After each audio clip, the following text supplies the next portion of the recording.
ولی صاحب، اس کے بعد عثمان کاکڑ صاحب ہیں. شکریہ جناب چیئرمین صاحب، اس فردر ڈسکشن میں مجھے دعوت دینے کا. جناب علی صدر پاکستان کا جو 12 ستمبر 2019 کا خطاب تھا مشترکہ اجلاس سے، اور وہ اس کے چند جملے میں پڑھنا چاہوں گا. اور اس سے پہلے میں عرض کرنا چاہتا ہوں کہ ہم شاید بھول رہے ہیں، ابھی چند مہینے ہی کی بات تھی، کووڈ-19 سے پہلے بھی ایک دنیا تھی اور اس میں بھی ہر ایک نے اپنا اپنا اہم کردار ادا کیا ہوا تھا. اور آج بھی کووڈ-19 کے دوران بھی، کووڈ-19 کے علاوہ بھی ایک دنیا بس رہی ہے. اور اس کے حوالے سے بھی ہمیں، جس طرح جناب چیئرمین صاحب آپ نے مختلف افراد کو ریکگنائز کیا، ہمیں ریکگنائز کرنے کی ضرورت ہے. میں صدر پاکستان کی خطاب سے جو جملے پڑھنا چاہ رہا ہوں، چند وہ کچھ اس طرح ہیں. فرماتے ہیں کہ ہمارے لیے قابل فخر بات یہ ہے کہ ہماری، یہ صفحہ 18 پہ ہے، ہمارے لیے قابل فخر بات یہ ہے کہ ہماری بہادر اور پرعزم افواج دہشت گردی کے خلاف ایک طویل اور اعصاب شکن جنگ لڑ کر دنیا پر اپنی قابلیت کی دھاک بٹھا چکی ہیں.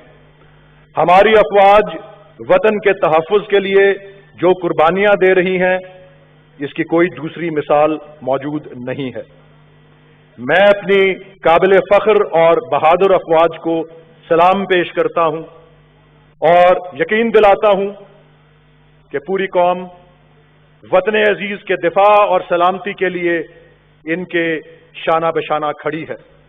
قیام امن کے لیے نیشنل انٹرنل سیکیورٹی کمیٹی اور نیشنل انٹیلیجنس کمیٹی کی تشکیل خوش آئند ہے. جناب چیئرمین صاحب، اس موضوع پر بات کرنا میں نے اس لیے بھی ضروری اور اپنی ذمہ داری سمجھا کیونکہ میں سینٹ کی قائمہ کمیٹی برائے دفاع کا چیئرمین ہوں اور مجھے یہ اعزاز حاصل ہے. اور میں یہ بھی عرض کرنا چاہتا ہوں کہ افواج پاکستان کے ساتھ ساتھ قانون نافذ کرنے والے تمام افسران، تمام اہلکار جنہوں نے اپنی جان کا نذرانہ پیش کیا، جو شہید ہوئے، تمام وہ غازی، تمام وہ افسران اور اہلکار جو آج بھی اپنی جان کو ہتھیلی پر رکھ کر نکلے ہوئے ہیں، کہ جس کی وجہ سے جناب چیئرمین صاحب آپ کو، مجھے، ہمارے تمام ساتھیوں کو، ہمارے بچوں کو سکون کی نیند ملتی ہے، ہم اپنے آپ کو محفوظ محسوس کرتے ہیں. ان تمام شہداء کو، ان معصوم شہریوں کو جو اس کے زد میں آئے، میں سمجھتا ہوں ضروری ہے کہ ہم خراج عقیدت پیش کریں. اور جناب چیئرمین صاحب، میں داد دیتا ہوں کہ آپ نے اس اجلاس کے شروع میں ہی انہیں شہداء کی دعا کے لیے جو ہے وہ ہم نے سب ہاتھ بلند کیے آپ کی ہدایت پر. اسی کے پیش نظر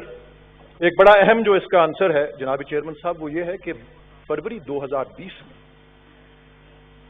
رد الفساد، آپریشن رد الفساد، جو ہماری ملٹری کا کاؤنٹر ٹیررزم آپریشن ہے، اس کے 3 سال مکمل ہوئے. اور چونکہ ایک دم اس کے بعد کووڈ آ گیا، اس کی تفصیلات شاید ہم سے نظر انداز ہو گئیں یا ان پہ کوئی روشنی نہیں ڈالا کسی نے ڈالی. جناب، زندگی، یہ فروری کی بات ہے، زندگی معمول پر آ چکی تھی. غیر ملکی سیاح پاکستان آنے لگے تھے. کھیل کے بین الاقوامی ایونٹس جو تھے وہ پاکستان میں بحال ہو گئے. سینیٹر افریدی صاحب یہاں بیٹھے ہیں، ان کی بھی ماشاءاللہ ایک کرکٹ ٹیم ہے. PSL مکمل طور پر پاکستان میں منعقد ہو رہا تھا، بس اس کے آخری مراحل یہ کووڈ کے نظر ہو گئے اور اس کا نشانہ بن گئے. جناب چیئرمین صاحب، جنوری 2020 میں British high commissioner doctor Christian Turner نے جو اپنے ٹریول ایڈوائزری، جو سفری پابندیاں تھیں برطانیہ سے آنے والے شہریوں کے لیے، پاکستان ان پابندیوں کو ریلیکس کر دیا.